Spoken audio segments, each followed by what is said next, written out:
अस्सलाम वालेकुम listeners and readers, मैं यूट्यूब चैनल आमसा नावल में आपके लिए लाई हूँ वडेरा बेस, हवेली base, revenge base, kidnapping base, most romantic novel. Listeners अपने कमेंट्स और लाइक का इजहार ज़रूर कीजिए ताकि हमारी हौसला अफजाई हो सके, और हाँ, वीडियो को एंड तक ज़रूर देखिएगा। आज के एपिसोड बहुत ही एक्साइटेड होने जा रही है जी। तो चलते हैं आज की एपिसोड की जानिब। तो रातों की मुसलसल थकान ने उसे पुरमुज़हमिल कर सा रखा था। नाइट बल्ब की रोशनी में अना का रोशन चेहरा उसके ध्यान से धागे सिमेट गया। वो इन 2-3 दिनों में होने वाले वाक़यात की वजह से उनके दरमियान फासले मज़ीद ख़ायल हुए थे, और जो नश्तर का रिश्ता था और फिर वो खामोश था। किसी से दूर होना और किसी को दूर कर देना आसान नहीं होता। लोग समझते हैं कि हम बेहिस हो गए हैं, लेकिन बेहतरी के लिए रास्ते अलग करना पड़ते हैं। इसमें एक हकीकत बहुत तल्ख छुपी हुई होती है। हो सकता है जिसे आप बेरुखी समझ रहे हों वो उस शख्स की ज़ात का अजियत भर दो रहो। दलदल सिर्फ ज़मीन पर ही नहीं होती, बल्कि दलदल जैसी खसूसियात जहन में पैदा होने वाले कई ख्यालात में भी पाई जाती हैं, जिनमें फंसने के बाद निकलना मुश्किल हो जाता है।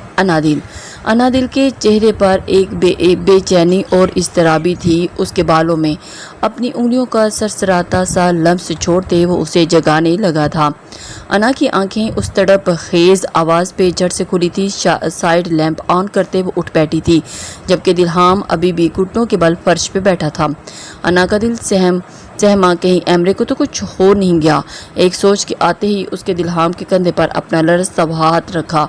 वो उस शख्स से बेहद नाराज़ थी, नाराज़ थी। शायद बात न करने का भी अहद कर रखा था, लेकिन उसका बिखरा वजूद अना की सोई हुई मोहब्बत जगाने लगा था। अनादिल, मम्मा मैं बहुत तन्हा पड़ गया हूँ यार। वो रो रहा था। 30 साल का कड़ियल जवान बंदा रो रहा था। दिलहाम, कुक क्या हुआ? वो बेइख्तियार सी उसका चेहरा अपने हाथों में ले गई थी। वो शख्स उसकी अवलीन चाहत था। वो दर्द में था तो भला अनादिल कैसी उसकी अजियत दिल पे महसूस न करती। मैं टूट रहा हूँ अनादिल, मम्मा मुझे समेट लो। वो अना के दोनों हाथों को लबों से लगाए बोला। जब अना बिस्तर से उठे, दिलहाम के शानों पर हाथ रखा किसी मासूम बच्चे की तरह। दिलहाम, मैं हूँ ना यहाँ, क्या हुआ है प्लीज़ बताओ। वो 2 साल पहले वाली अनादिल थी। सामने बैठा शख्स उसका दिल था। वो उसकी राजदा थी और वो उसकी अजियतों को अपनी उंगलियों की पोरों से चुन रही थी। जब दिलहाम ने अजियत से पर आंखें मूंदी और उसकी गोद में सर रखा था। इन्हें यहाँ नहीं आना चाहिए था अनादिल। इन्हें देखते मेरी अजियतों का शुमार बढ़ जाता है। मैं भला कैसे छुपा सकता हूँ सबसे कि वो दिलहाम अजियत में मुब्तला होते ही लब पीछ गया था। अजीब शख्स था वो। अना से माँ की ज़ात के बदला लेना चाहता था। उससे नफरत का दावेदार उसी की गोद में सर रखे अपनी माँ से नफरत का इजहार भी कर रहा था। अना ने कर्ब से आंखें मींच ली, लेकिन सिर्फ आंखें बंद करना अजियतों को कम नहीं कर सकता। जबकि मोहब्बत तो अजल से उनके दरमियान थी। वो उसके घने बालों में अपनी मखरूती उंगलियाँ फेरते उसकी सुन रही थी, जो सिर्फ अपनी अनादिल से मुहातिब हुआ था, जो उसकी दोस्त थी। उसकी इश्क की दास्तान सी सिर्फ दिलहाम के दिल में रहने वाली अना, जो अनादिल थी और दिलहाम की आवाज़ थी। चलो तुमको बताते हैं। तुमको देखकर दिल ने कहा तुम रिश्ता जान से बढ़कर हो। दुआ की सरखदों पर जो अधूरी है मेरी ऐसी तमन्ना। मेरे दिल की मुराद हो कि तुम एक रोशनी बनकर शफा लेकर किसी दस्ते मसीहा की तरह हर जख्म दिल पे उतरे हो। चलो तुमको बताते हैं कि तुम ईमान हो, तुम दिल का सहारा हो, जो रूह के आसमां पे जगमगाया है मोहब्बत से। सुहानी शाम की चाहतों का पहला तारा हो, वफा का इस्तारा हो। तुम्हारे कुर्ब की खुशबू पत्थर की तरह हम सुलगती धूप में भुलाओ।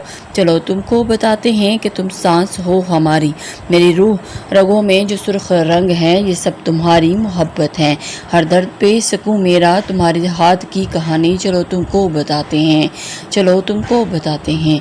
अजियतों भरी शब गुजरी तो सुबह का रोशन उजाला उसके चेहरों को मुनव्वर करने लगा था। आफताब की मीठी किरणें खिड़कियों से झांकते हवेली के चबूतरों पे सोते परिंदों को भी जगाने लगी थी। तभी पंछियों की आवाज़ें और उनके सुरों के साथ शामिल बुलबुल की आवाज़ पे दिलहाम की आंख खुली। दिलहाम का सर अना की गोद में था, जबकि अना का हाथ उसके चेहरे पे बैठकर उसे टेक लगाए सर जरा को लड़खड़ाते हुए साइड पे था। वो यकटिक उसे देखे जा रहा था। वो लड़की इसकी तन्हाइयों और वहशत خصوصیتوں کے ساتھ ہی رہی تھی۔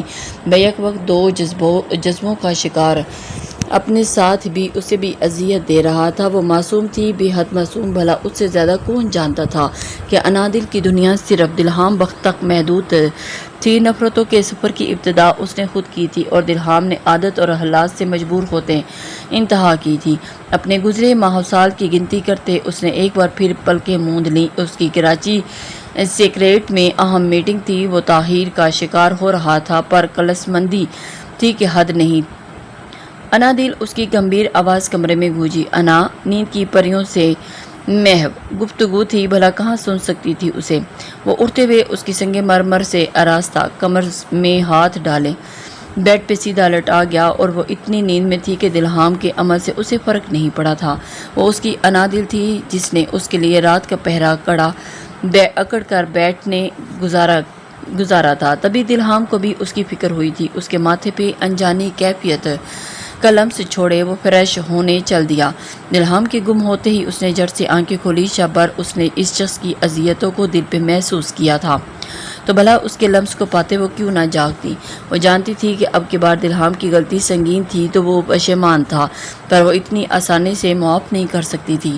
ہر بار کی تذلیل اگنور کرنا آسان تھا۔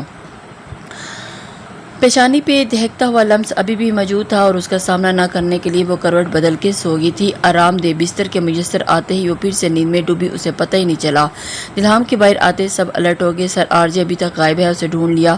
موسیٰ نے ڈیوٹی نبھانا چاہیے سر، وہ آپ سے ایک بات کرنی ہے۔ موسیٰ نے جھکی پلکوں کے ساتھ انکار بھرا، اور پھر سر رمز بی بی کو میرا مطلب ہے اس وقتی رشتے کو ختم کرنا چاہتا ہوں، تاکہ اور کوئی بات موسیٰ؟ دلہام اسے سننے پہ مائل نظر نہیں آیا۔ موسیٰ نے خاموشی اختیار کی تھی۔ مجھے سوچنے کے لیے کچھ وقت دو، کیا وہ جانتی ہے کہ میں اس بارے میں آگاہ ہوں؟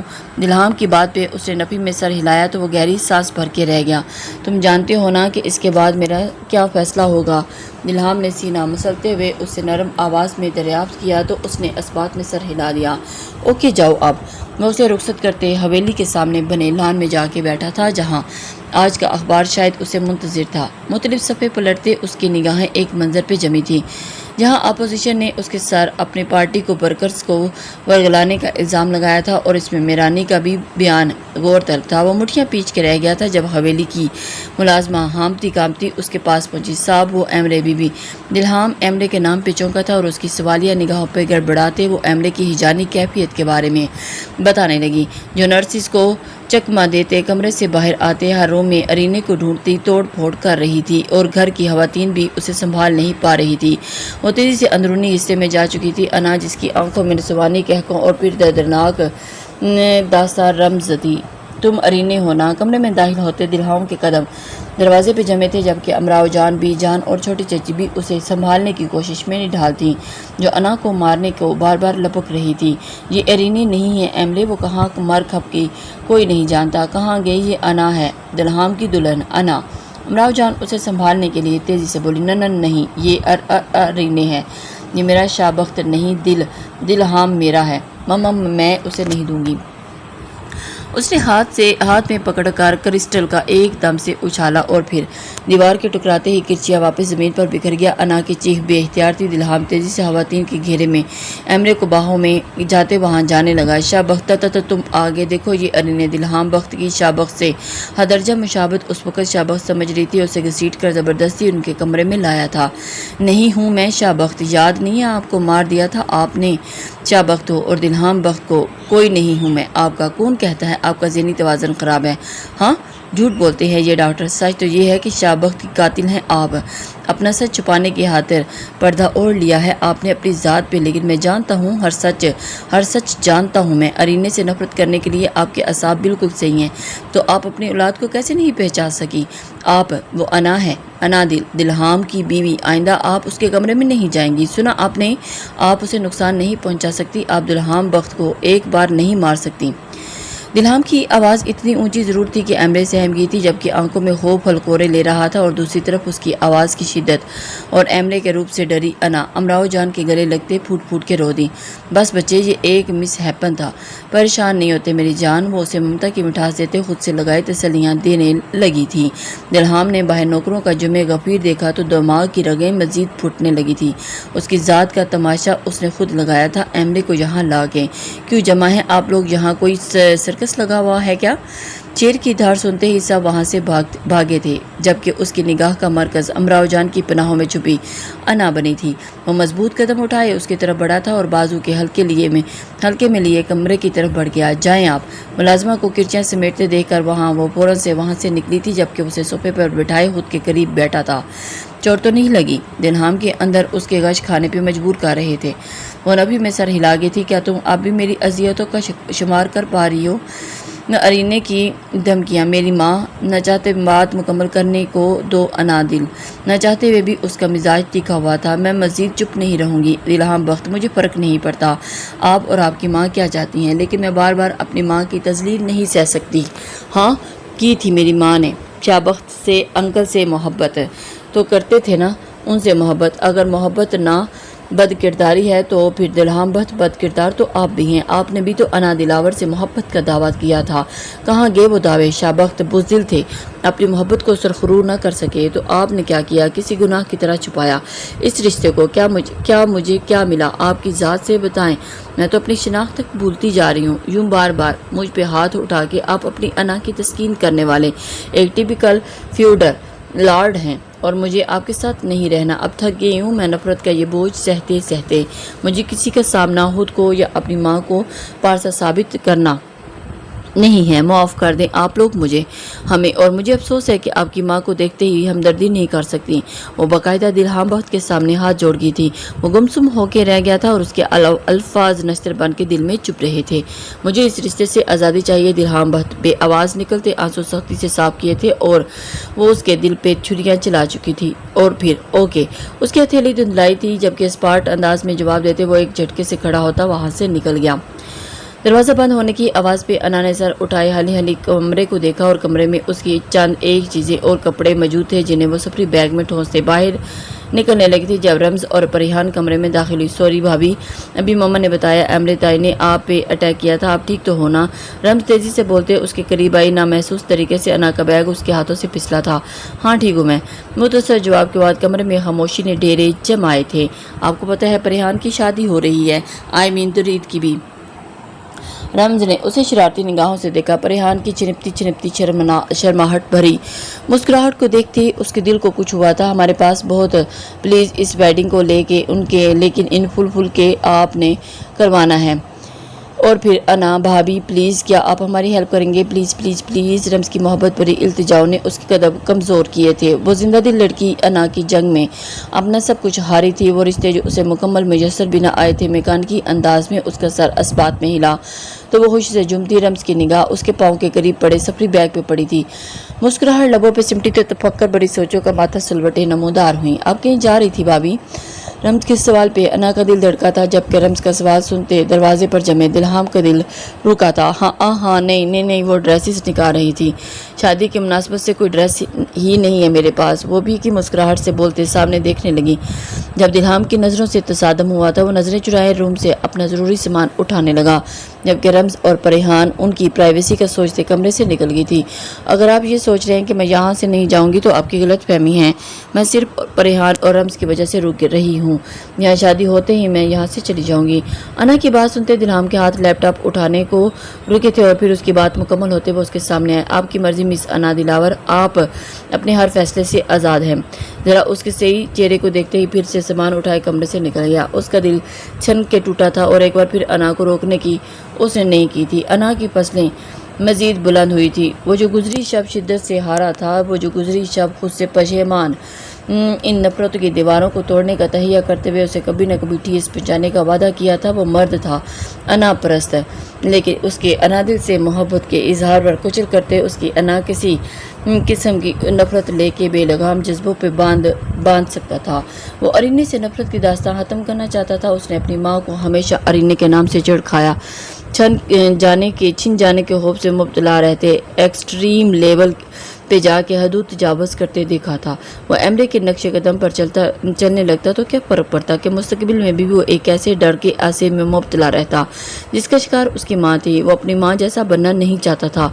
वो अना को भी उसकी माँ जैसा दर्द देना नहीं चाहता था, क्योंकि अधूरी मोहब्बतें रोग बन जाती हैं। उसे रोगी नहीं बनना था, लेकिन अना ने उसकी बात नहीं सुनी थी। उसने दिलहाम की मोहब्बत पे अपनी नफरत को मुकद्दम जाना था। ड्राइविंग करते हुए दिलहाम के हवासों पे वो बुरी तरह हावी थी। उसकी आंखें बार बार नम हो रही थी। आज भी 14 साला दिलहाम उसके अंदर मौजूद था। दरीद घर में दाखिल हुआ तो सामने ही जर्द आंचल ओढ़े, ज्वेलरी से लदे रोहान सी शक्ल लिए घूमे घूमे खवातीन को अपनी नुमाइश करवाती नजर आई थी। जहां घर की खवातीन में शामिल अमराओ जान, बी जान, रम्ज, अना और उसकी अम्मी हजूर भी बहू को तनकीदी निगाहों से देखती नजर आईं। बी जान कहा था, हम इस डिज़ाइन में थोड़ी रद्दोबदल कर लेते हैं। झुमके इतने भारी हो रहे हैं कि कान भी साथ झूल रहे हैं। अमराओ जान ने परिहान के झुमकों को हाथ में पकड़े कहा था, ए लो, क्या कहेंगे लोग कि एक ही बेटी थी, कान में लिरी डाली है क्या, ब्याह दी। बी जान की बात पे उसने एक बेबस निगाह उस पे डाली थी। लोगों के चक्कर में आपने अपनी पोती के कान जख्मी करवा देने हैं, और ये नेकलेस उसका क्या सांस लेना दुश्वार कर रहा है। बिलाखिर परिहान ने अपना मुकदमा खुद पेश किया था। बी जान, ये आपके खानदानी जेवर हैं, इन पे शायद हक बड़ी बहू का होना चाहिए। क्यों आप इस मासूम के सर पर थोप रही हैं। आहर को वो उसकी मदद को हाजिर हुआ था। अना की जान हलक में आई, मुझे ऐसी कोई ख्वाहिश नहीं है दरीद, बहुत मुझे और दुल्हन तो परिहान है ना, और फिर मेरी बात कहाँ से आई। वो से तेवर दिखाते हुए बोली, क्या पता आपके हस्बैंड जी जेलस हों।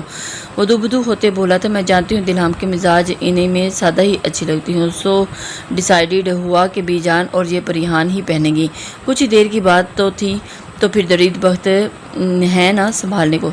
अना उसे शरारती निगाहों से देखते हुए बोली, जबकि इस बात से मुकम्मल अनजान थी कि दिलहाम बहुत उसके पीछे ही ठहरा हुआ था। परिहान के चेहरे पे सुर्खी छाई थी, लम्हों से वहाँ से गायब हुई, जबकि उसका सबका कहका बेसाख्ता हुआ। एमरे के आने के बाद थकन उतारती वक्त हवेली पहली बार इनके कहकों से गूंजी थी। घर में परिहान और दरीद की शादी की तैयारियां जोरों शोर से जारी थीं। रम्ज की ख्वाहिश पे उन्होंने ब्राइडल शावर लेकर हर छोटी छोटी रस्म निभाई थी। उस वक़्त वो मुकम्मल दुल्हनापे के रूप लिए दरीद के संग स्टेज पे बैठी कोई गुड़िया लग रही थी। दरीद का दोस्त आया और उनसे मिलने के लिए उठ खड़ा हुआ, जिसका हल्क प्यास से खुश्क हो रहा था, और उसने रम्ज को कहा कि उसके पास से गुजरते हुए वेटर को उसके लिए फ्रेश जूस लाने को कहा। वो कुछ ही देर के बाद आया था। रम्ज और अना आपस में बिजी थी जब वेटर ने उसके सामने जूस रखते सरगोशी में कुछ बोला था। परिहान ने खौफजदा नज़रों से सामने मौजूद शख्स को देखा और उसके लबों पे मुस्कुराहट परिहान को पसीना पसीना करने लगी थी। अंगश्त शहादत के साथ जुड़ी उंगली को बाहर मिलाए उसने शूट का इशारा किया और तेजी से वहां से निकलता गया। परिहान की आंखों का काजल फैलने लगा था जब दरीद उसके बराबर में बैठा। परिहान बोलाल, वो आ गया है। दरीद वो परिहान ने हिनाई हाथों से दरीद के मजबूत हाथ थामे और उसके बर्फ पड़ती हाथों की ठंडक महसूस करते हुए चौंक उठा था। परिहान कौन आ गया है? वो उसकी आंखों में छाए खौफ से परेशान उठा, जो बार बार हिनाई हाथ माथे पे ले जा रही थी, जिसकी वजह से उसके माथे की बंदियां परेशान थी। परिहान, रिलैक्स, क्या हो गया है यार? ओके, मैं मम्मा को से कहता हूँ ये सब हंगामा समेटें। उसकी आंखों में हलकोरे लेते अनजान खौफ को महसूस करते बोला। दरीद के दिल में भी अनजाने खौफ सर उठाने लगे। अमराव जान और दिलहाम से बात करते वो लोग हवेली के लिए निकल चुके थे। मूसा ड्राइविंग कर रहा था, दरीद फ्रंट पे और परिहान रम्ज और अना के पीछे बैठी थी। घर पहुंचते ज़बरदस्त शाक लगा, वो बेहोश हो चुकी थी। दरीद उसे उठा के कमरे में लाया तो रम्ज, अना और रस्में करने को दिल महसूस के रह गई थी। वो आईने के सामने बैठे किसी गैर मुरई नुक्ते पे निगाह जमाए हुए थी। जब कमरे में वो दाखिल हुआ था, अना को वो रूटीन से हटके लगा, थका हुआ लग रहा था। शायद शादी के हंगामे समेटने में वक्त लगा था। एक कमरे में मुकीद एमरे का फैमिली में रहते हुए भी उनसे कट के रहना दिल बोझल कर रहा था। क्या तुम मेरे लिए एक कप चाय ला सकती हो? उससे मुहातिब नहीं होना चाहता था, पर जिसम में इतनी ताकत नहीं रही थी कि रम्ज या किसी और से कहता। अना ने एक सरसरी निगाह उस पर डाली, जो कॉटन के सूट में मलबूस रवायती जगीदारों वाली लुक अपनाए रहा था। पूरे फंक्शन में बावजूद उसके सादा लिबास, उसकी ग्रेसफुल पर्सनैलिटी को लेके होते हुए भी गॉसिप पे वो कितनी बार जेलस हुई थी। शायद उसी रकाबत का असर था।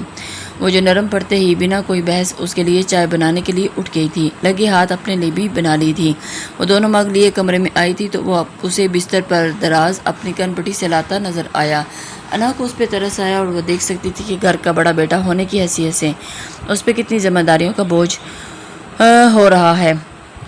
चाय। अना की आवाज़ पे उसने आंखें खोलने की जहमत नहीं की थी। दिलहाम बख्त आपकी चाय। आपकी अंदाज काफ़ी तेज़ था। दिलहाम बख्त ने आंखें खोले, उसे देखे और चाय लेने को हाथ बढ़ाए। बेदहानी में ही अना के हिनाई हाथों से टकराया था। उसका लम्स महसूस करते अना ने फ़ौरन हाथ पीछे खींचा, जबकि दिलहाम के दिल में बेसाख्ता ही उसके हाथों की मिसाहाई जागी। चाय ख़त्म करते कमरे में खामोशी का राज था। जब वो अपनी जगह पे आकर लेटते ही हिफाजती बाड़ रखने लगी थी। क्या तुम मेरा सर दबाओगी प्लीज़, काफ़ी दर्द हो रहा है। नीम अंधेरे में दिलहाम की आवाज़ गूंजी थी और इसके बाद दिलहाम और उसके दरमियान बातचीत मुकम्मल तौर पर ही बंद थी। वो खामोशी से उठते दिलहाम की तरफ झुकते उसका सर दबाने लगी थी। उसकी फर्माबरदार बीवियों वाली अदाएं देखते ही दिलहाम के लबों पे मुस्कान बिखरी थी। उनका रिश्ता कितना प्यारा था उसे आज एहसास हो रहा था। वो पलके मूंदे कमरे में फैले फंसू से जान छुड़ाए सिर्फ उसके लम्स से मिसिहाई हासिल कर रहा था। इस मोड़ से शुरू करते हैं आप फिर जिंदगी, हर शय जहाँ हसीन थी और हम तुम अजनबी। दिलहाम दिल ही दिल में इस बोला था। परिहान उसकी पलकों के लरसते रक्स को देखकर फौरन उसका हाथ थाम गया था। ज़हन पे उभरते अक्स ने शौर की मनाजिल तय की तो फौरन उठ बैठी थी। स्वीटी, ये मैं हूँ दुरीद। उसके डर को समझते दुरीद ने फौरन उसे थामना चाहा, जबकि वो उसका हाथ झटकते खड़ी हुई थी। मम्मा मुझे जाना है यहाँ से, मम्मा पास। उसके इतने शदीद रिएक्शन पे वो शॉक हुआ था। परिहान की ज्वेलरी वो उसकी बेहोशी में ही उतार चुका था। हर किस्म की ज़बाई से पाक चेहरा और शब्बे जुफाफ के तकाजे दुरीद के दिल में नई ख्वाहिशें पैदा कर रहे थे, पर परिहान ठीक नहीं थी। ये क्या पागलपन है परिहान, तुम जानती हो ना कुछ घंटों पहले हमारी रुखसती हुई है और क्या तुम ये सब जानने का मौका देना चाहती हो कि परिहान जो छुपा हुआ है बोलो। वो दरश्त अंदाज में कहते उसका हाथ थाम गया था, जबकि उसका लम्स महसूस करते परिहान बेजान सी हुई थी। दूर रहो मुझसे, न नजस है ये सब। दुरीद उसकी बातों पे बेबस हुआ था, कुछ बोले वो कमरे से निकल गया। जब परिहान ने आईने में उभरते अपने मोमी नकूश को देखते अपने चेहरे को छुआ था। मम्मा मुझे माफ़ कर दो दुरीद, मैं ऐसा नहीं चाहती थी, मगर अपने वजूद पे रिंगते लम्स को महसूस करते परिहान ने बेख्तियार अपने कपड़े नोच डाले। नहीं हूँ मैं, तुम्हारे काबिल नहीं हूँ मैं। उसका बेशकीमती लिबास अपने ही नोचने से फट चुका था। दुरीद खुद को रिलैक्स करता कमरे में आया तो परिहान की हालत उसका दिल दहला गई थी। परिहान, ये क्या किया तुमने? वो शख्स था और शायद फ्रूट की छुरी से अपनी कलाई काट बैठी थी।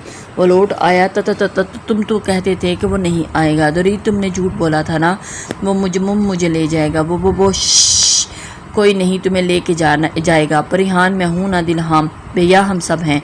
दुरीद उसकी कलाई पे अपना रुमाल बांधे उसका जख्म रोकने की कोशिश कर रहा था। वो बहुत गंदा है उस परिहान वो धाड़ा तो परिहान सहमी थी। वो बेइख्तियार उसे गले लगा गया था जो सहमी हुई चिड़िया के जैसे उसके सीने से लगी थी। दुरीद ने एक हसरत से अपने हाल पे मुस्कुराते फूलों को देखा था। वो नहीं जानता था कि परिहान की मेडिसिन रिप्लेस कर दी गई है। उसकी ज़हनी हालत नॉर्मल होने के बजाय मज़ीद बिगड़ने वाली थी। वो जो घर वालों से छुप के उसका साइकेट्रिस्ट से सेशन करवा रहा था, कोई इस राज को भाप गया था। उसकी दुल्हन शब भर अजियतों में मुब्तला थी और इस अज़लियत को बर्दाश्त नहीं कर पा रहा था। परिहान और दुरीद के रिसेप्शन को निपटाते वो कमरे में आया तो अपना सफरी बैग थामे जाने की मुंतज़िर नज़र थी। दिलहाम एक उचटती निगाह उस पर डाली, अपना काम करने लगा। मैं जा रही हूँ शहर, अना ने मजबूत लहजे में अपना अटल फैसला सुनाया। दिलहाम ने सर तपैर उसका तनकीदी जायज़ा लिया था। मेरे ख्याल से तुम्हारा यहाँ से चले जाना ही मुनासिब है। दोहरी अजियत का शिकार, शायद मैं खुद खुश आइन फैसला ना ले पाऊँ। वो जिसके दिल में मुहम सी उम्मीद थी उसे रोक लेगा। दिलहाम दो टोक अंदाज में गोया उसे आखिरी फैसले की कील ठोंक गया था। और फिर सब अपने कमरों में। वाक़या एक है, किरदार बदल जाते हैं। एक तीशा है मगर वार बदल जाते हैं। सब अपने कमरों में शायद आराम कर रहे थे, जब भी उसे बैरूनी दरवाजे की तरफ बढ़ते हुए कोई नज़र नहीं आया था। मूसा उसे देखते हुए अलर्ट हुआ था और फ़ौरन आगे बढ़ते गाड़ी का पिछला दरवाज़ा खोल दिया। वो थकन ज़दा जो सीट पर मुंतकिल किए पलकें मूंद गई। हिजर का एक आंसू पलकों की नोक पे आ जमा था। जब मूसा ने ड्राइविंग सीट संभाली थी तभी उसे हवेली के दरवाजे से निकलता दिलहाम बख्त नज़र आया और वो रुक गया। चले मूसा भाई, अना ने بند پلکوں سے حکم سنایا تو وہ ایک نظر سے اسے دیکھتے دلہام کی طرف متوجہ ہوا جو اسے جانے کا اشارہ کرتے خود پچھلی سیٹ پہ انا کے ساتھ پرچمان ہوا تھا۔ وہ زبردست انداز دل میں اس کے خواصوں پہ چھا گئی تھی۔ مجھے تم سے عشق ہو گیا ہے۔ دلہام کی نیم سرگوشی میں ڈھلی آواز انا کے حواس بیدار کر گئی۔ وہ جھٹ سے آنکھیں کھولی اسے دیکھنے لگی تھی جب موسیٰ نے گاڑی سٹارٹ کی تھی۔ اور پھر مجھے بیکار کا کوئی خوف نہیں، یادوں کے بارے میں، میرے زخموں پہ نمک چھڑکنے کے بارے میں بات کریں، آؤ نا ناپسندیدہ جذبات کو مارنے کی بات کریں۔ انا نے پھنکارتے ہوئے دلہام کے پسندیدہ جملے دہرائے تو اس کی مقناطیسی آنکھیں پرشوق سی مسکرائی تھیں۔ تم سے عشق لازوال ہے، ناپسندیدہ جذبات مار کے ہی یہاں تک پہنچا ہوں انا دل، ہم تو دیوانے ہو گئے ہیں، آپ کے عشق ہے کیوں ہے، کیسے ہے ہم نہیں جانتے، بس عشق ہے انا دل سے۔ دلہام نے آواز نیچی رکھنے کی ذرا بھی کوشش نہیں کی تھی لیکن آخری لفظ مسمرائز کر دینے والے تھے۔ مدھم سے دل نشی سے خاموشیوں کے اسرار کو عیاں کرتے ہوئے انا کا دل تھک سا رہ گیا تھا۔ یہ کیا کہہ رہا تھا؟ کیا اسے نفرت کی داستان ختم کر دی تھی؟ پر کیوں؟ کیا وہ اسے کھو دینے سے ڈر سے کہہ رہا تھا؟ لیکن چند منٹ پہلے اس نے کچھ اور کہا تھا۔ دلہام کو یکٹک دیکھے جا رہی تھی۔ بی بی جی چلے؟ ڈرائیونگ سیٹ پر برجمان موسیٰ نے اجازت چاہی۔ خوابوں کا تلک ٹوٹا تھا اور اس نے بے اختیار گاڑی کے بند شیشوں کو نیچے کرتے پیچھے جھانکا تھا جہاں سرسبز لان کی لمبی پگڈنڈیوں کے علاوہ کچھ نہیں تھا۔ انا بی بی، موسیٰ کی آواز پہ اس نے صرف ہوں کہتے گویا اجازت دی۔ وہ حوصلہ کیوں ہار گئی تھی؟ وہ تو بڑے دعوے سے یہاں آئی تھی بت حویلی کو فتح کرنے، پھر یوں بزدلوں کی طرح منہ چھپا کے جانا اسے زیب دیتا تھا؟ شہر تک کے سفر وہ ان گنت سوچوں کی یلغار میں رہی جب گاڑی اپنے رستے کے بجائے دوسری طرف جاتے دیکھ کر وہ چونکی تھی۔ ہم کہاں جا رہے ہیں؟ وہ جانتی تھی کہ موسیٰ دلہام بخت کا وفادار ملازم تھا جو اس کی مرضی کے بغیر ایک انچ بھی نہیں ہل سکتا۔ یقیناً دلہام بخت کی طرف سے ہی کوئی حکم دیا گیا ہوگا۔ سر کے ڈیفنس والے بنگلور میں، موسیٰ نے مختصر جواب دیا، لیکن مجھے اپنے گھر جانا ہے۔ گاڑی ریورس کریں موسیٰ بھائی۔ وہ اپنے روایتی جاہ و جلال میں آئی تھی لیکن انا بی بی وہاں جانا سیف نہیں۔ موسیٰ نے دلیل دی، مجھے وہیں جانا ہے، آپ کیوں چاہتے ہیں میں بدتمیزی کروں؟ انا کی پریشانی دہکنے لگی تو موسیٰ نے خاموشی سے گاڑی کا رخ موڑ لیا۔ وہ جانتا تھا کہ وہ دونوں ہی ضدی ہیں۔ دلہام کو جب اس نے خبر دی تو اس نے الٹا موسیٰ کی کلاس لے ڈالی تھی۔ وہ سر جھکائے باہر جا رہا تھا جب اس کی نظر کچن میں پڑی تھی جہاں رمز نائٹ ڈریس میں ملبوس اپنے لیے چائے بناتی نظر آئی۔ اس کے لباس پہ موسیٰ نے نظر ڈالتے ہی وہ روم میں چلی گئی۔ صبح انا کے جانے کی خبر گھر میں پھیلی تو گویا بھونچال آیا۔ سب نے دلہام کی کٹہرے میں کھڑا کیا ہوا تھا۔ وہ جانے کے لیے ہی آئی تھی یہاں۔ دلہام نے سے وہ مشکل ہو رہا تھا، مزید بوجھ سنبھالنا مشکل ہو رہا تھا۔ دھیمے الفاظ میں وہ سب کو حیران کر گیا۔ کہیں نہ کہیں انا بچی سے اپنوں والی خوشبو آتی تھی مجھے۔ اگر انا ہماری اتنی کلوز ریلیٹیو ہے تو اسے یہاں رکنا چاہیے تھا بھیا، رمز اداسی بولا اور وہ ڈسٹرب ہو چکا تھا اور اس کے پاس کسی کے سوال کا جواب نہیں تھا۔ وہ آنکھوں پہ تکیے رکھے نظروں پہ مکمل قابو رکھنے کی کوشش میں تھا جو بار بار بھٹکتی ہوئی پریحان کی بے دماغ چہرے کی طرف جا رہی تھی جو بے فکری سے ٹاول میں بال لپیٹے آئینے کے سامنے گنگناتے ہوئے اپنے نقوش کا جائزہ لے رہی تھی۔ ان دونوں میں اس نے پریحان کا مکمل اعتماد بحال رکھتے ہوئے ان دونوں کے درمیان ایک محسوس فاصلہ رکھا تھا۔ Well you stop singing Parihan. تکیہ ایک طرف پھینکتے وہ اٹھا بیٹھا اور پریحان چونکی جو اس کی بات سنتے ہی منہ اٹھا 18 زاویے بنائے تھے۔ کل تم نے کہا تھا یہ میرا روم ہے جہاں میں اپنی مرضی سے رہ سکتی ہوں، تو ابھی سے اعتراضات شروع؟